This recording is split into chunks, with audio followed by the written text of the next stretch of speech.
Hello and welcome to SPM IS Academy. Today we will analyze important newspaper articles of 1st April 2024. Please note you can download the PDF version of today's newspaper analysis by clicking the link given in the comment section. This is the list of the topics that we will be covering from today's newspaper. The first article is about 100 years of Wycombe Satyagraha. ये जो topic है Indian history GS paper 1 plus GS paper 4 ethics and integrity में helpful हो सकता है। देखिए 30 मार्च 2024 को वाइकॉम सत्याग्रह के 100 साल पूरे हो गए। तो इस कारण से ये आर्टिकल आया है न्यूज़पेपर्स में और मुझे लगता है इसी कारण से Vaikom Satyagraha is going to be important topic in upcoming mains. वैसे भी ये इम्पोर्टेंट टॉपिक है ही, अदरवाइज आपने वाइकॉम सत्याग्रह के बारे में अपने हिस्ट्री क्लासेस में भी जरूर पढ़ा होगा। थोड़ा सा डिटेल में यहाँ देख लेते हैं, ऐसे राइटिंग वगैरह में भी हेल्पफुल हो सकता है। तो वाइकॉम, सबसे पहले बैकग्राउंड समझते हैं। तो Vaikom was a temple town in the princely state of Travancore. तो Travancore was not directly under the British rule. 1920s की हम बात कर रहे हैं, अभी से लगभग 100 साल पहले। तो Travancore was a princely state, वहां पे एक टेम्पल टाउन था वाइकॉम।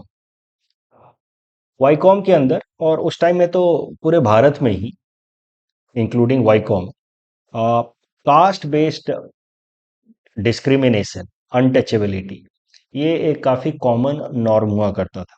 The untouchability was based on the concept of pollution and purity. तो people coming from untouchable groups, they were considered to be polluted, while others like brahmins, kshatriyas, they were considered to be pure. तो ये जो concept है untouchability का, that is based on the idea of pollution, कि ये polluted है और जहां भी जाएंगे वहां ये पॉल्यूशन कर देंगे। And the concept of pollution was so strong. Of course, it is a dogmatic belief, but the concept of pollution was so strong that it was not just considered on the basis of touch, but also of sight. कि कहीं दूर से भी दिख गए, forget about they being touching a particular temple complex or something. अगर दूर से भी टेम्पल कॉम्प्लेक्स से अगर देखे भी जा रहे हैं तो वहां से भी ये पॉल्यूट कर सकते हैं टेम्पल को। इसलिए इनका दूर दूर से टेम्पल या इस तरह के सैक्रेड प्लेसेस के आसपास से गुजरना भी प्रोहिबिटेड था। The concept of pollution, not just on the basis of touch but also sight. So that is why they could not even move on the roads surrounding the temples. ये सारी बातें आपको अब ये समझा रही होंगी कि the practice of untouchability was very atrocious those days. अब आपको एक और बात समझनी होगी कि नॉर्मली हमें ऐसा लगता है कि अनटचेबल कम्युनिटी के जो लोग होंगे वो सोशली तो बैकवर्ड हैं ही, क्योंकि उनके अगेंस्ट अनटचेबिलिटी प्रैक्टिस हो रही है, but economically and education wise भी काफ़ी बैकवर्ड रहे होंगे। इन जनरल ये ट्रू था भारत के कई सारे जगहों पे कि जो अनटचेबल्स थे, apart from being socially discarded and backward, they were economically and educationally also backward. लेकिन वाइकॉम के अंदर एक यूनिक फिनोमिना देखने को मिला। 1920s की हम बात कर रहे हैं, वहां पे एक कम्युनिटी हुआ करता था इजावज। इजावज वेयर अदरवाइज अवर्ण, अवर्ण मतलब untouchable, but education wise and economy wise they were uplifted, they were elevated. तो एजुकेशन और इकोनॉमी में वो काफी बेहतर कर रहे थे इजावज। ये एक यूनिक फिनोमिना देखने को मिला वाइकॉम के अंदर। तो एजावाज धीरे धीरे एक रिजिलियंट ग्रुप बनता जा रहा था वाइकॉम के अंदर, जो सोशली तो डिस्कार्डेड था, सोशली तो उसके खिलाफ डिस्क्रिमिनेशन प्रैक्टिस हो रहा था, अनटचेबिलिटी प्रैक्टिस हो रहा था, बट एजुकेशन और इकोनॉमिक अपलिफ्टमेंट देखा जा रहा था इस एजावा समाज के अंदर। अब देखिए अनटचेबिलिटी का फिनोमेना कितना स्ट्रांग था। इसके लिए आपको एक स्टोरी सुननी चाहिए और इसका आप इस्तेमाल कर सकते हैं एसे राइटिंग में, एथिक्स में। द स्टोरी ऑफ एलू मोतील चनार, याद रखिएगा, ये नाम याद रखिएगा, काफी इंपॉर्टेंट है। Alummoottil Channar belong to the Ezhava community of Vaikom. वो इकोनॉमिकली काफी वेल ऑफ थे। उस टाइम के गिने चुने लोगों में से वो एक थे जिनके पास कार थी। बट इसके बावजूद भी जब भी वो उस कार से कहीं उनको जाना होता था तो टेम्पल के आसपास के रोड्स पे वो कार में बैठ करके भी नहीं जा सकते थे। तो टेम्पल के आसपास के रोड्स पे क्या होना होता था कि वो कार से उतर जाते थे, और कार जो है ड्राइवर लेकर के जाता था दूसरे एंड तक, और वो दूसरा रास्ता कोई लेकर के फिर बाई फुट उस कार तक पहुंचते थे। बट टेम्पल के आसपास के रोड्स पे वो बाई कार भी नहीं जा सकते थे। That was the concept of pollution by site seen in practice. इस तरह की अनटचेबिलिटी प्रैक्टिस की जाती थी कि आप अपने कार के अंदर भी बैठ करके टेम्पल के रोड के आसपास से गुजर नहीं सकते। तो that was this story of Alummoottil Channar is a very classic example to prove कि economic and educational upliftment is not enough to do away the social discrimination. इसी से रिलेटेड आज भी ये कुछ फिनोमिना देखने को मिलता है इस तरीके का। एक न्यूज़पेपर कटिंग देखिए, Dalit groom wants to ride horse, police draws up a map for baraat. क्योंकि अपर कास्ट वाले रीजन से दलित ग्रूम अगर घोड़े पे चढ़ के जाएगा बारात, तो हो सकता है कि अपर कास्ट वाले लोग जो हैं वो अपोज कर दें और वायलेंस भी कर दें। इसके लिए पुलिस जो है दूसरा रास्ता निकाल रही है। सो इस पे कहा गया कि this reminds us still the case of Alummoottil Channar. अब समझिए, थोड़ा सा डेविएट होते हैं करंट टॉपिक से, वैकोम सत्याग्रह से वापस इस पे आएंगे।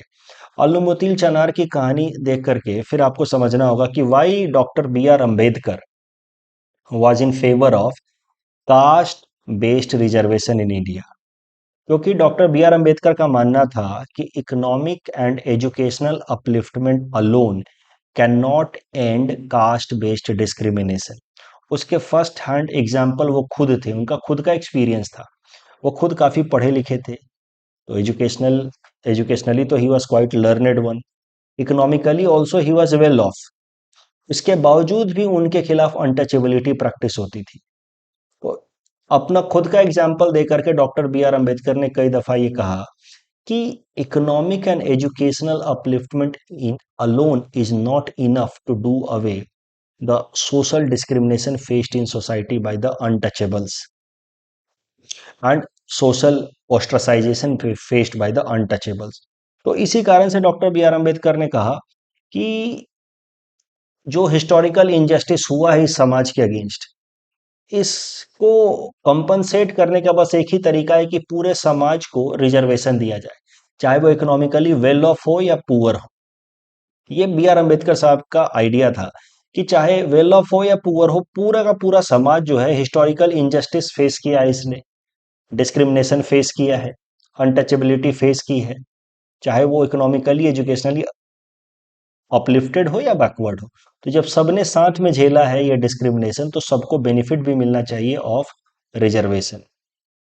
इसी कॉन्टेक्स्ट में अंबेडकर साहब ने एक कोट दिया है, caste is an enclosed class in India. Bharat के अंदर कास्ट अपने आप में एक क्लास है, इकोनॉमी या एजुकेशन पे क्लास नहीं बनता, डॉक्टर क्लास इंजीनियर क्लास नहीं बनता, ऐसा अंबेडकर साहब ने उस वक्त के इंडिया को डिफाइन करने के लिए कहा था। ऑफ कोर्स आज के डेट में काफ़ी सारी चीज़ें बदल रही हैं धीरे धीरे, बट उन्होंने कहा कि यहाँ पे कास्ट के बेसिस पे ही क्लास डिसाइड होता है, ना कि किसी और बेसिस पे, इकोनॉमिक बेसिस पे या एजुकेशन के बेसिस पे। And that is why since all the entire community has faced discrimination in uniform manner, rich or poor, educationally better off or backward. That is why the entire community must get the benefit of reservation in order to compensate for the historical injustice.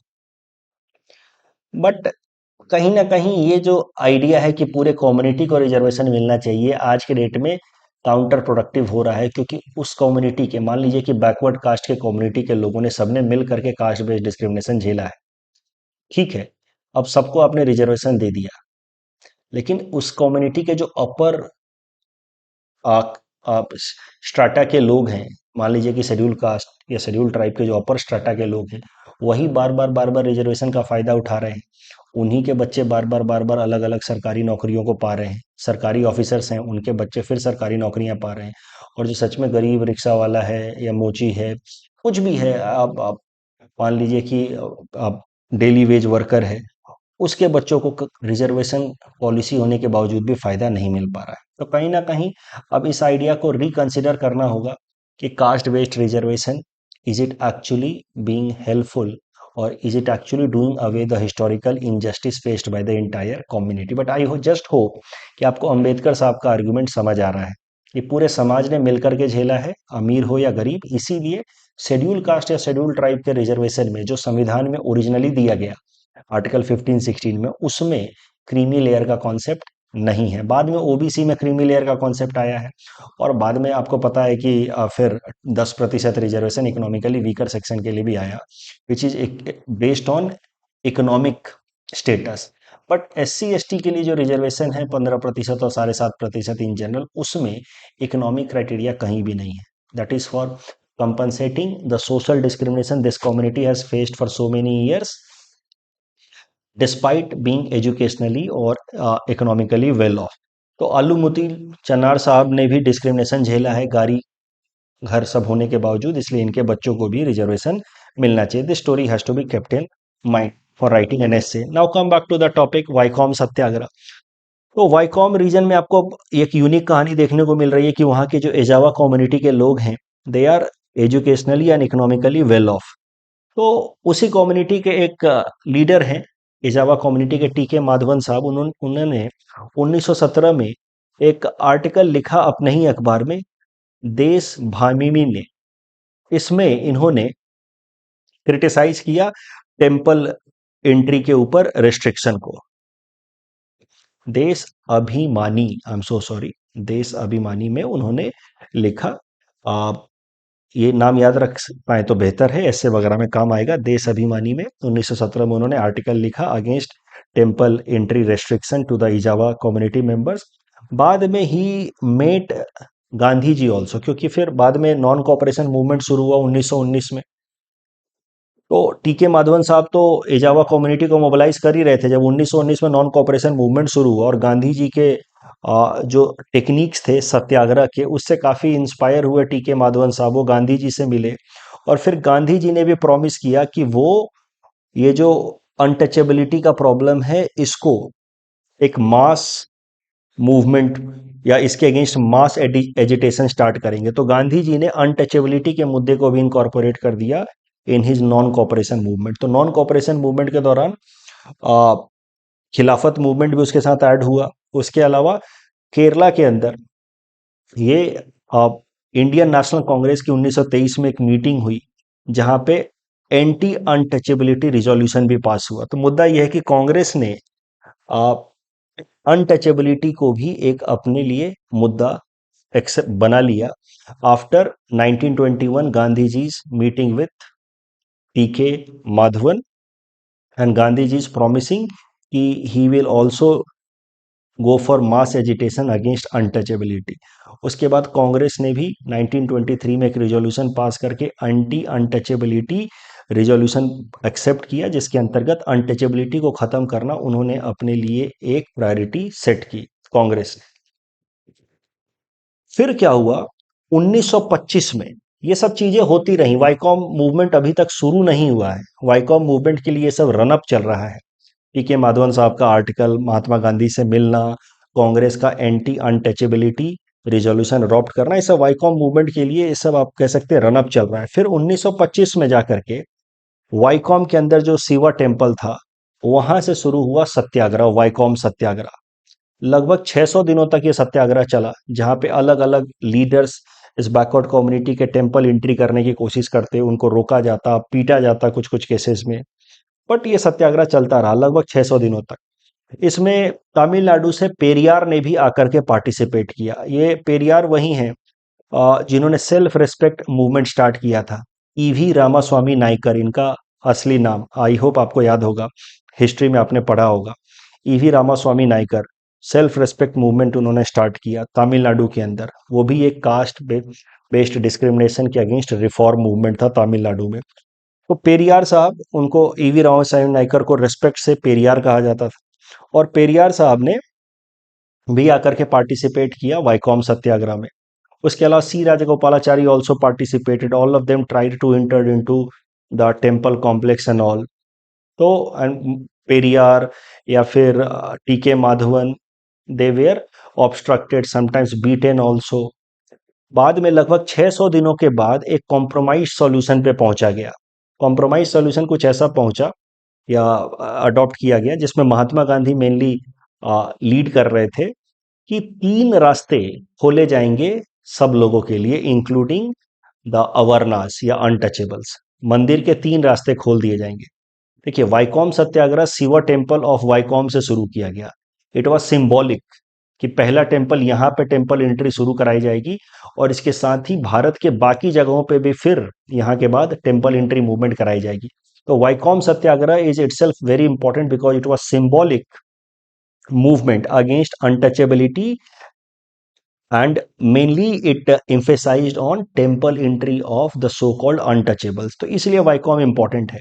तो वाइकॉम पहला symbolic movement था to do away with the practice of untouchability specially in the temple complexes. इसको लेकर के जो solution पहुंचा, जो compromise solution के 3 रास्ते खोले जाएंगे, एक रास्ता फिर भी ब्राह्मण्स के लिए रिजर्व रखा जाएगा, जिसको महात्मा गांधी ने एक्सेप्ट किया। ये कॉम्प्रोमाइज सॉल्यूशन पेरियार साहब को पसंद नहीं आया। उनका मानना था कि अभी भी आपने कहीं ना कहीं अनटचेबिलिटी को स्कोप दे दिया है प्रैक्टिस होने के लिए, कि एक रास्ता तो अभी भी ब्राह्मण्स के लिए रहेगा जहां पे ये दलित्स या अनटचेबल्स नहीं जा सकते। तो somehow you have accepted through this compromise solution की untouchability has to be practised और will continue to be practice. तो इस कारण से महात्मा गांधी और पेरियार के बीच में भी थोड़े डिफरेंसेस आ गए थे, और पेरियार का मानना था कि ये जो वाइकॉम सत्याग्रह इतने 600 दिनों तक अलग अलग लोगों ने सेक्रीफाइस किया, उसका लॉजिकल कंक्लूजन नहीं हुआ। It could have ended in a better manner as per Periyar, that is why he was disappointed with Mahatma Gandhi. But इसके बावजूद भी आप कह सकते हैं कि despite this compromised outcome, Vaikom Satyagraha at least brought the concept और the practice of untouchability, the evil practice of untouchability on the forefront of political issues in India। ये उसका सबसे बड़ा कंट्रीब्यूशन था कि कम से कम अनटचेबिलिटी ऑल इंडिया लेवल पे डिस्कस तो होने लगा। इंडियन नेशनल कांग्रेस ने उसको अपने रिजोल्यूशन में अडॉप्ट तो किया कि long over a period of time हम लोग अनटचेबिलिटी को दूर करेंगे। आज के लिए ये आपका प्रैक्टिस क्वेश्चन है। इस क्वेश्चन को आप पोर्टल पे सबमिट करेंगे। सीधा सीधा सवाल है, मुझे लगता नहीं कि इसमें कोई बहुत ज़्यादा दिक्कत होनी चाहिए। जरूरत पड़े तो थोड़ा सा हिंट्स पढ़िए, फिर इस क्वेश्चन को अटेम्प्ट कीजिए। Next topic is about nuclear energy as a climate solution in India. This topic is important from our syllabus GS paper 3 environment point of view. देखिए, हमने वैसे तो 2-3 दिनों पहले ही कवर किया प्रीलिम्स पर्सपेक्टिव से, जहां मैंने आपको बताया कि IAEA international atomic energy agency ने हाल फिलहाल में कंडक्ट कराया है nuclear energy summit in Brussels, Belgium. ये न्यूक्लियर एनर्जी समिट जो आईएईए ने कराया है, it has been conducted under Atoms for Climate program of IAEA, where IAEA is trying to convince world countries to use more and more nuclear energy for electricity production। इसी के लिए ये nuclear energy summit भी बुलाया IAEA ने under its programme atom for climate. इसमें भारत ने भी पार्टिसिपेट किया। देखिए, हाल फिलहाल में ये बार बार चर्चा में आ रहा है कि nuclear energy could be a solution to the environmental challenges that are being faced because of power production. देखिए, पावर प्रोडक्शन मेनली आज भी भारत के अंदर तो खासकर बाकी दुनिया भर में भी power production mainly coal fired होता है, कोल बेस्ड होता है। भारत में 65 to 70% electricity comes in the form of coal fired energy. Coal जो है, बर्न करके जो इलेक्ट्रिसिटी प्रोड्यूस की जाती है, वो उससे बहुत ज़्यादा ग्रीन हाउस गैस इमिशन होता है। तो उसको धीरे धीरे फेज आउट करके काफ़ी अलग अलग रिन्यूएबल फॉर्म ऑफ एनर्जी हम लोग इस्तेमाल कर रहे हैं, जैसे कि सोलर या विंड। बट सोलर या विंड के तुलना में भी न्यूक्लियर एनर्जी इज क्लीनर। कोल से तो क्लीनर है ही, कोल की तुलना में तो 100 टाइम्स क्लीनर है ये। कोल फायर्ड इलेक्ट्रिसिटी की तुलना में 100 गुना कम ग्रीन हाउस गैस इमिशन करता है। सोलर या विंड टेक्नोलॉजी की तुलना में भी लगभग ये उसका आधा ग्रीन हाउस गैस इमिशन करता है, क्योंकि सोलर या विंड में भी कुछ तो आपको मशीन्स वगैरह रन करने के लिए आपको इलेक्ट्रिसिटी चाहिए ही, तो उसके लिए फिर आपको कोल फायर्ड करना होता है। तो सोलर या विंड एनर्जी प्रोडक्शन में भी कुछ ग्रीन हाउस गैस इमिशन होता है, बट उसके भी तुलना में आधा ग्रीन हाउस गैस इमिशन होता है as when we produce energy through electricity through nuclear energy। तो this is the advantage। greenhouse gas emissions are only in the range of about 5 to 6 grams per kilowatt hour when we produce electricity through nuclear energy। और भी फायदे हैं nuclear energy के, reliable है, scalable है, मतलब इसमें ज़्यादा आप लार्ज अमाउंट में प्रोड्यूस कर सकते हैं, लार्ज स्केल में प्रोड्यूस कर सकते हैं, which is a kind of challenge with wind energy and solar energy. तो फ्यूचर के इकोनॉमिक डेवलपमेंट जो हमें चाहिए, जिस स्केल पे हमें इलेक्ट्रिसिटी प्रोडक्शन चाहिए, वो न्यूक्लियर एनर्जी से पूरा हो सकता है। बट सोलर और विंड में थोड़ा लिमिटेशन है, खासकर स्केल का। उसके अलावा चूंकि न्यूक्लियर एनर्जी से ग्रीन हाउस गैस इमिशन कम होता है, काफी कम होता है इन एनर्जी प्रोडक्शन, तो हमारा जो टारगेट है नेट जीरो गोल को अटेन करने का, आपको पता है कि भारत का टारगेट है under Panchamrit strategy which is India's INDC to become net zero country by 2070। उसको अटेन करने के लिए at the same time not compromising on our developmental goals, it is important कि we focus on increasing our nuclear production, not just India but world countries also. Nuclear energy की सबसे अच्छी बात यह है कि इट इज पेरेनियली अवेलेबल, मतलब wind या सोलर एनर्जी सीजनल है, बट न्यूक्लियर एनर्जी हर वक्त साल भर आप इससे प्रोडक्शन कर सकते हैं। That is why it is reliable and scalable. But nuclear energy के कुछ डाउनसाइड्स भी हैं, कुछ नेगेटिव्स भी हैं। सबसे बड़ा नेगेटिव है सेफ्टी कंसर्न का, न्यूक्लियर एक्सीडेंट्स हो सकते हैं। आ, उसमें रेडियो एक्टिव मटेरियल जो है वो लीक हो सकता है। उसका सबसे बड़ा रिसेंट एग्जांपल है Fukushima accident in Japan in 2011। Security threat है, देखिए न्यूक्लियर इंस्टॉलेशंस पे अगर किसी ने टेरर अटैक कर दिया तो न्यूक्लियर एक्सीडेंट्स हो जाएंगे, जो देश के लिए अपने आप में एक खतरा बन जाएगा। तो न्यूक्लियर पावर प्लांट कहीं न्यूक्लियर वेपन ना बन जाए हमारे लिए ही, ये एक खतरा हमेशा रहता है किसी भी देश के लिए जब वो न्यूक्लियर पावर प्लांट लगाता है। तो for example Zaporizhzhia nuclear power plant in Ukraine, वैसे तो ये न्यूक्लियर पावर प्लांट काफी सालों से बंद है, लेकिन रशियन फोर्सेस इस पे अटैक अगर कर दें, बार बार रशिया थ्रेटन करता है कि हमने अगर इस पे अटैक कर दिया तो there will be a nuclear disaster in Ukraine.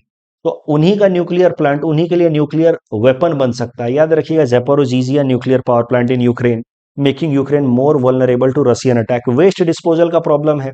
जो फुकुशिमा एक्सीडेंट हुआ था जापान के अंदर 2011 में, तो काफी वेस्ट वाटर को अभी तक उन्होंने जापान ने स्टोर करके रखा हुआ है। उसको पैसिफिक ओशन में रिलीज करने की बात चल रही थी हाल फिलहाल में, लेकिन कई सारे वर्ल्ड कंट्रीज ने उस पर अपना रिजर्वेशन एक्सप्रेस किया, कंसर्न एक्सप्रेस किया। इसको हमने प्रीलिम्स में भी कवर किया था, topic number 440 prelims crash course.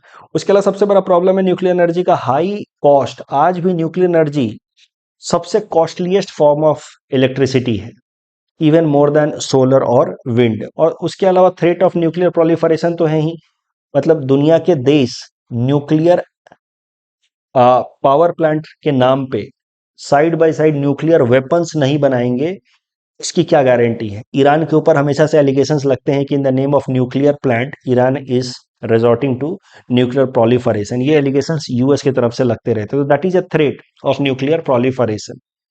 But फिर भी ये चैलेंजेस के बावजूद भी nuclear energy remains a kind of solution for the upcoming generation, जहां पे हमें डेवलपमेंट भी चाहिए, at the same time greenhouse gas emission भी कम करना है। भारत के अंदर क्या स्टेटस है वो जरा देखते हैं। भारत के अंदर न्यूक्लियर बेस्ड एनर्जी प्रोडक्शन अभी काफी कम है। It is somewhere close to 7.5 gigawatt of nuclear energy overall produce. Bharat के अंदर टोटल 23 ऑपरेशनल न्यूक्लियर रिएक्टर्स हैं।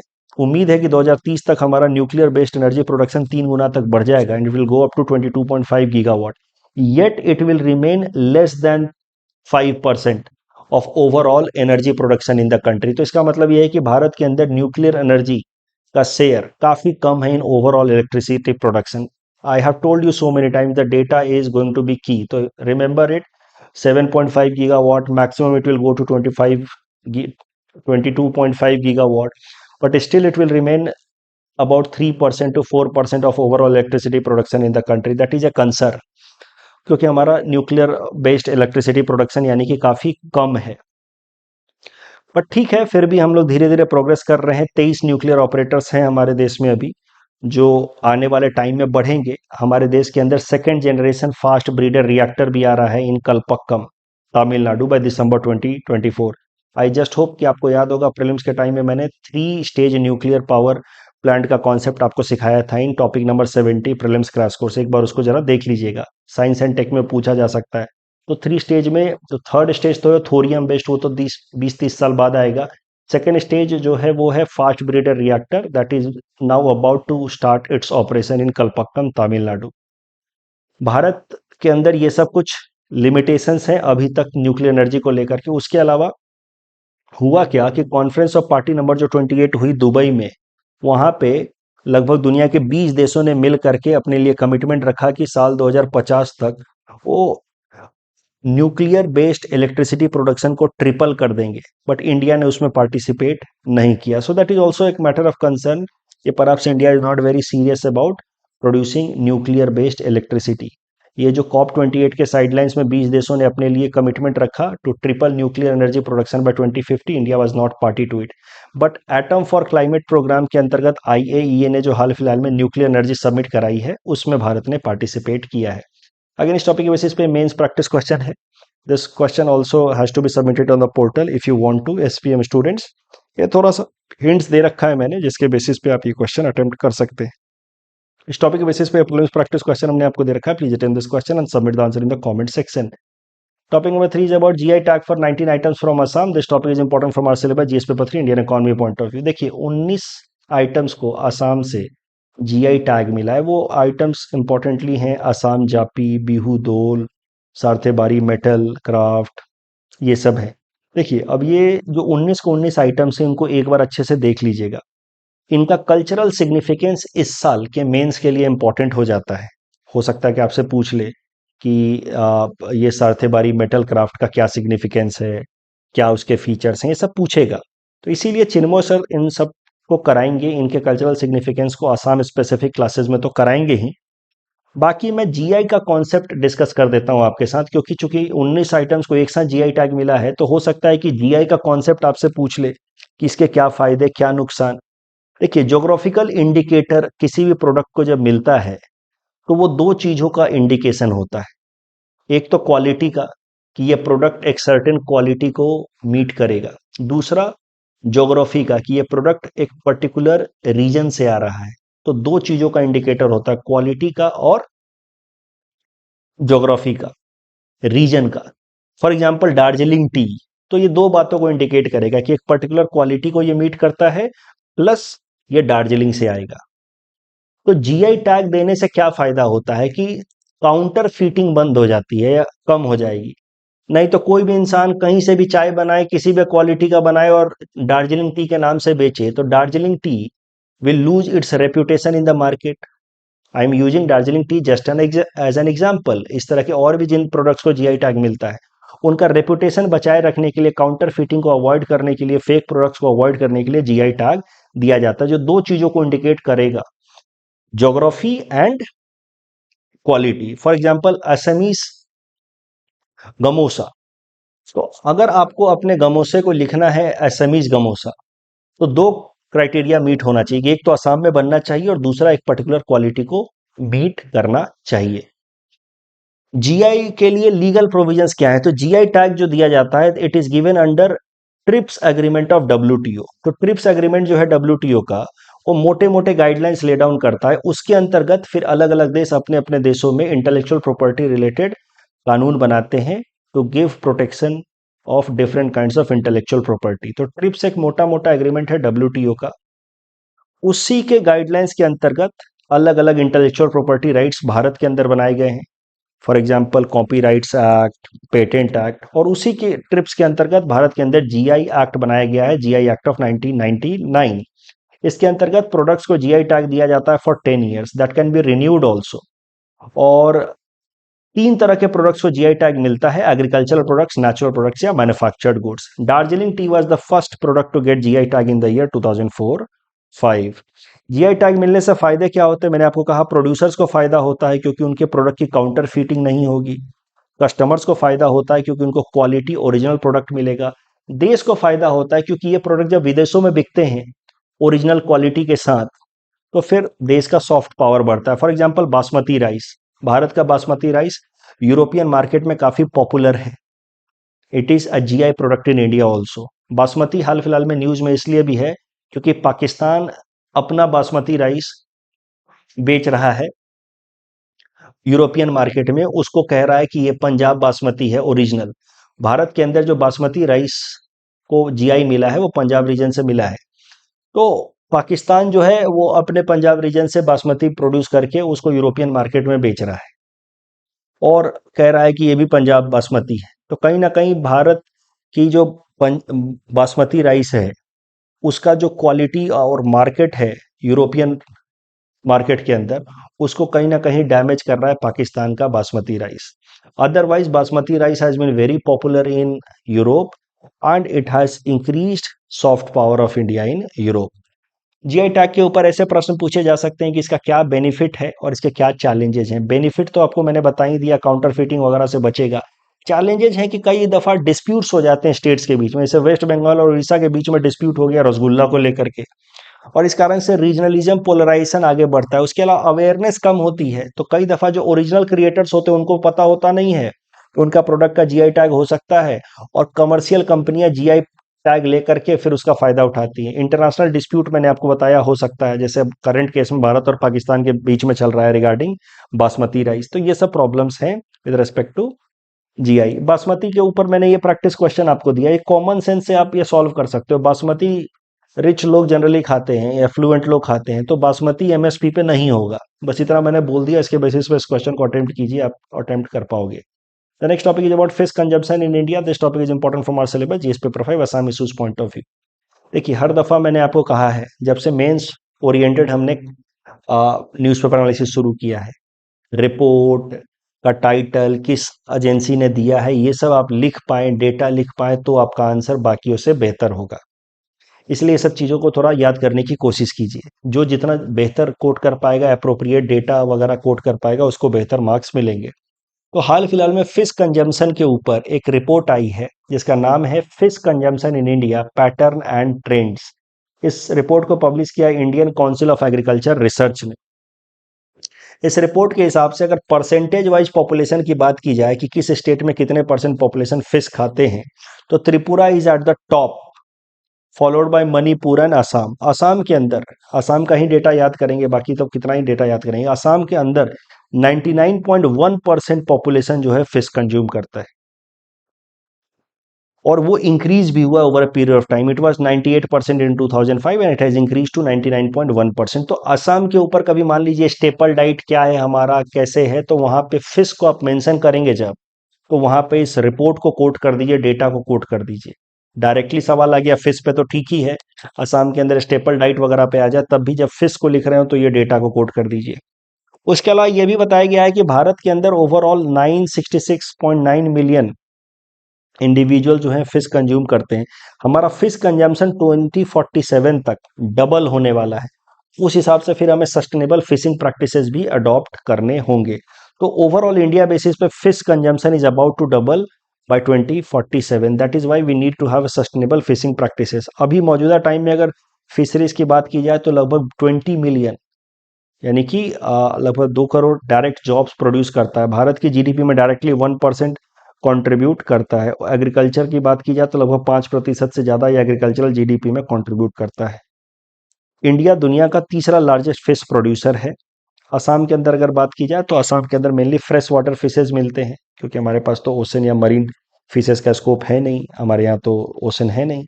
330 million kilogram of fishes are produced annually. But fishes को लेकर के थोड़े चैलेंजेस हैं। फिशरी प्रोडक्शन को लेकर के हाल फिलहाल में सबसे बड़ा चैलेंज है सस्टेनेबिलिटी का। फिशेस को हम लोग काफ़ी फास्ट रेट से एक्सप्लॉइट कर रहे हैं। Fishing rate is much more than fish production, but 90% of global marine fish stocks have been exploited as per FAO. Habitat destruction of fishes are happening. Habitat destruction होने के पीछे main कारण है unscientific fishing, जैसे trawler fishing इस तरीके से होता है जिससे फिशेस के हैबिटेट्स डिस्ट्रॉय हो जाते हैं।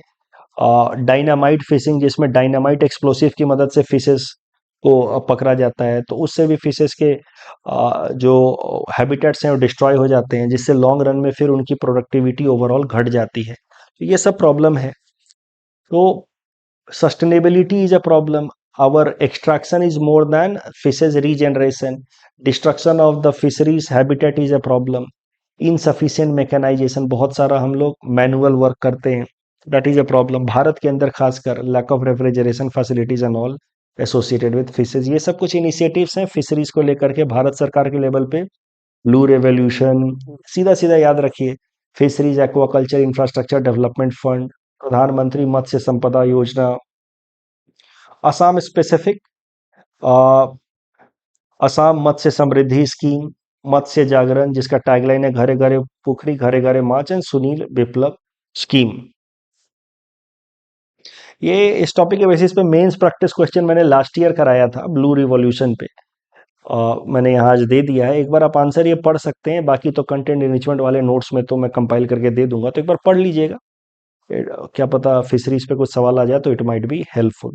थोड़ा बहुत इससे आपको प्रेजेंटेशन कैसे करना है आंसर का वो भी पता लगेगा।